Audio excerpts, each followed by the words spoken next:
अस्सलामुअलैकुम, welcome to our channel. आज की वीडियो में मैं आपको जिन जॉब्स के बारे में बताऊंगी वो पाकिस्तान एरोनॉटिकल कॉम्प्लेक्स में अनाउंस हुई हैं साल 2020 के लिए। इनकी डिटेल में जाने से पहले आपसे गुजारिश है कि मेरे चैनल को सब्सक्राइब कर दें ताकि आपको इस तरह की जॉब्स की अपडेट्स मिलती रहें। देख लेते हैं कौन सी वैकेंसियाँ हैं, कैसे अप्लाई करना है। तो इसके लिए अच्छी बात यह है कि मैट्रिक वालों के लिए काफ़ी ज़्यादा जो है वो इन्होंने वैकेंसीज़ अनाउंस की हैं। 9 अगस्त को ये पब्लिश हुई है न्यूज़पेपर में। 23 अगस्त अप्लाई करने की आखिरी तारीख है।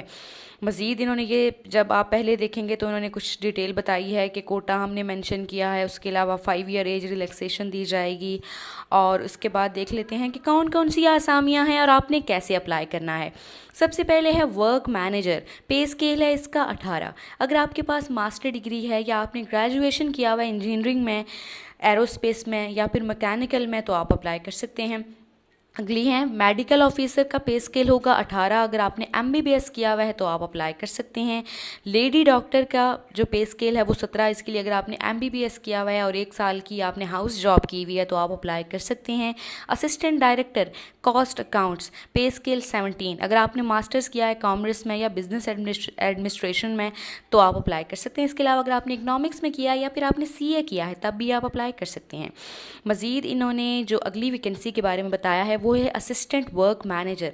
पे स्केल 17। अगर आपने बीई किया हुआ है या बीएससी या पे बीएस या फिर बीएससी इंजीनियरिंग इन एरोस्पेस तो आप अप्लाई कर सकते हैं। मेडिकल ऑफिसर का पे स्केल है 17। एमबीबीएस अगर आपने किया हुआ है और 65% आपके मार्क्स हैं तो आप अप्लाई कर सकते हैं। सीनियर आईटी असिस्टेंट पे स्केल 16। अगर आपके पास सेकंड क्लास या ग्रेड सी मास्टर डिग्री है आईटी में या कंप्यूटर साइंस में तो आप अप्लाई कर सकते हैं। सीनियर मेडिकल असिस्टेंट पे स्केल 16। अगर आपने एफएससी की हुई है और प्री मेडिकल के साथ तो आप अप्लाई कर सकते हैं। उसके बाद एफएम एवियोनिक्स 15 पे स्केल। मैट्रिक अगर आपने किया हुआ है प्लस आपने डीएई किया हुआ है तो आप अप्लाई कर सकते हैं। आईटी असिस्टेंट पे स्केल 15 रेगुलर जॉब है। अगर आपने डीएई किया हुआ है इन सीएस या आईटी में तो आप अप्लाई कर सकते हैं। नेक्स्ट हमारे पास है जी नर्सिंग स्टाफ की असामियाँ। नर्सिंग स्टाफ के लिए अगर आपने मैट्रिक किया हुआ है with 2 year diploma in nursing तो आप अप्लाई कर सकते हैं। अगला है मेडिकल असिस्टेंट पे स्केल 14। अगर आपने मैट्रिक किया हुआ है with diploma in nursing 3 year experience तो आप अप्लाई कर सकते हैं। एएफएम इलेक्ट्रोमैकेनिकल रेगुलर जॉब है ये, 14 पे स्केल है इसका। अगर आपने मैट्रिक किया हुआ है और प्लस उसके साथ डीएई किया हुआ है इलेक्ट्रिकल में या मैकेनिकल में तो आप अप्लाई कर सकते हैं। अगली लेबॉर्ट्री असिस्टेंट का पे स्केल है 14।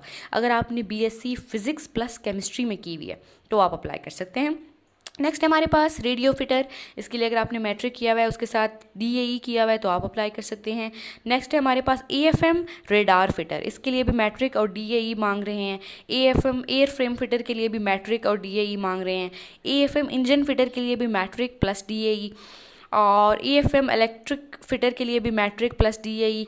एएफएम मेटल वर्कर के लिए भी यही सेम क्राइटेरिया। एएफएम मैकेनिस्ट के लिए भी मैट्रिक प्लस डीएई। बस आपने अपनी फील्ड में डीएई किया हो जो ये रिक्वायर मांग रहे हैं। एएफएम उसके बाद आर्मिनेट फिटर, इसके लिए भी मैट्रिक और उसके अलावा डीएई मांग रहे हैं साथ। नेक्स्ट हमारे पास AFM avionics matric with DAE. और अगला है AFM security equipment technician matric with DAE. IT assistant के लिए डीएई इन सीएस या फिर आईटी। एएफएम एयरक्राफ्ट के लिए आप उसके लिए मैट्रिक और with DAE.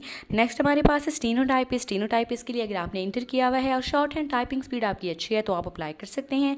AFM air condition mechanic के लिए भी matric with DAE. Computer operator के लिए भी बीसीएस या बीएसआईटी या बीएससीएस आपने किया है तो अप्लाई कर सकते हैं। आईटी असिस्टेंट के लिए भी डीएई इन सीएस। नेक्स्ट हमारे पास है इक्विपमेंट टेक्नीशियन के लिए भी मैट्रिक प्लस डीएई और चार्ज हैंड मेटल वर्कर के लिए भी मैट्रिक प्लस डीएई। नेक्स्ट हमारे पास है जी चार्ज हैंड मैकेनिस्ट के लिए मैट्रिक और इसके साथ डीएई। नेक्स्ट हमारे पास है बॉयलर ऑपरेटर के लिए मैट्रिक और डीएई। चार्ज हैंड रेडार के लिए भी सेम क्राइटेरिया है। आपने बस डीएई जो है वो, अगर चार्ज हैंड रेडार फिटर के लिए ये मांग रहे हैं डीएई इन इलेक्ट्रॉनिक्स और चार्ज हैंड रेडियो फिटर के लिए मांग रहे हैं डीएई इन टेली कम्युनिकेशन और चार्ज हैंड पेंटर के लिए मांग रहे हैं matric with DAE in chemical engineering. Next हमारे पास है जी ड्राफ्ट्समैन। इसके लिए भी matric with DAE. Charge hand engine fitter के लिए भी matric with DAE. Charge hand electric fitter के लिए भी matric with DAE. Charge hand machinist के लिए भी सेम। एयर फ्रेम फिटर के लिए भी सेम क्राइटेरिया है। उसके अलावा चार्ज हैंड मेटल वर्कर के लिए भी सेम। चार्ज हैंड आर्मिनेट के लिए, एवियोनिक्स के लिए, मज़ीद जो है अकाउंट असिस्टेंट के लिए डीकॉम मांग रहे हैं। सुपरवाइज़र एयर फ्रेम फिटर के लिए एफएससी प्री इंजीनियरिंग मांग रहे हैं। सुपरवाइज़र आर्मनेट फिटर के लिए एफएससी प्री इंजीनियरिंग मांग रहे हैं। सुपरवाइज़र के लिए ये मांग रहे हैं जी मैट्रिक विद डीएई। यूडीसी के लिए मांग रहे हैं इंटर विद 35 वर्ड्स पर मिनट टाइपिंग स्पीड। यूडीसी के लिए सेम बता दिया मैंने आपको। नेक्स्ट है इंस्ट्रूमेंट फिटर के लिए FSc pre engineering. Supervisor machinist के लिए FSc pre engineering. Supervisor metal worker के लिए एफएससी प्री इंजीनियरिंग। नेक्स्ट हमारे पास चार्ज हैंड रेडार फिटर के लिए मांग रहे हैं जी matric with DAE. Charge hand radar fitter same हो गया। सुपरवाइज़र पेंटर हो गया, उसके बाद सेम क्राइटेरिया। मज़ीद बॉयलर मैकेनिक के लिए भी same criteria DAE. Computer operator के लिए मांग रहे हैं जनाब इंटर किया हुआ हो आपने, टाइपिंग स्पीड अच्छी हो। और उसके अलावा अगली जो हैं वो एयरक्राफ्ट फिटर, स्टोरमैन के लिए इंटर मांग रहे हैं। और एचएसएम एयरफ्रेम फिटर के लिए एफएससी मांग रहे हैं। उसके बाद एचएसडब्ल्यू इंस्ट्रूमेंट फिटर के लिए एफएससी इन प्री इंजीनियरिंग। और मज़ीद जो है वो एचएसएम इलेक्ट्रोमैकेनिक के लिए एफएससी। और उसके बाद HSM boiler operator matric, HSM carpenter matric, HSW fabric operator FSc. और मज़ीद जो है नंबर 78 पे वैकेंसी वो है लेबॉर्ट्री असिस्टेंट, इसके लिए एफएससी मांग रहे हैं। तालीमी काबिलियत और नर्सिंग असिस्टेंट के लिए मैट्रिक मांग रहे हैं। एचएसएम रेडार फिटर के लिए एफएससी मांग रहे हैं। आगे देख लेते हैं रेडियो फिटर के लिए भी मांग रहे हैं एफएससी। और नेक्स्ट देख लेते हैं हमारे पास एचएसडब्ल्यू वेल्डर के लिए तालीमी काबिलियत जो है वो एफएससी रिक्वायर है। एचएसडब्ल्यू एयर फ्रेम फिटर के लिए एफएससी रिक्वायर है। एचएसडब्ल्यू मेटल वर्कर के लिए एफएससी रिक्वायर है।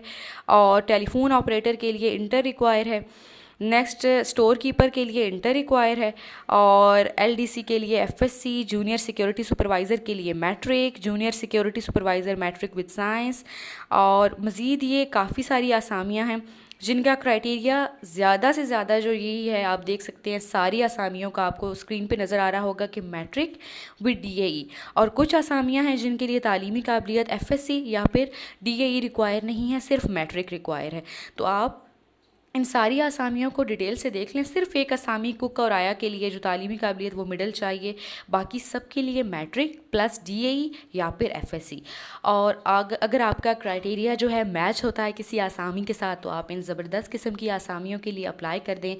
आपने विज़िट करनी है वेबसाइट जो कि है www.pac.org.pk। वहाँ से जाके आप इन आसामियों की डिटेल भी चेक कर लें और अप्लाई भी यहाँ से ही ऑनलाइन कर दें। अगली वीडियो तक के लिए अल्लाह हाफिज़।